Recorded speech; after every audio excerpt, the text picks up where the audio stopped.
سيدنا مولانا محمد مبارک وسلم صلی الحمدلله.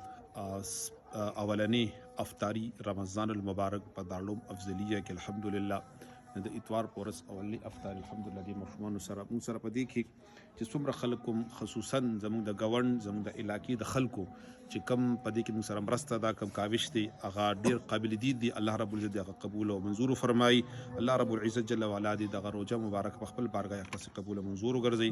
الله دې د پوره امت کې الله اتفاق او اتحاد را پیدا کړي او رب کدی لم یزل د مشمون د پاره چې څومره خلکو کم طریقې اهتمام کړی دی او کم طریقې موږ سره تعاون کوي لګیا دي او بیا به کوي تر اخیری شپې پورې ان شاء الله. الله رب العزت په مال حال کې برکت واچي. تاسو ټول ته دا خواست چې دغه طلباو د پاره تاسو خپل مرسته د زکات په صورت کې سرسایي په صورت کې تاسو موږ سره کولای شئ. ضرور به ضرور دغه ماشومان په خپل دعاګانو کې او په خپل تعاون کې دا یاد ساتي د ټول کلی د پاره ټول علاقې د پاره ټول مسلمانانو د پاره خصوصي دعا ده. الله مو کامیاب کامران کا. جزاک الله. السلام علیکم.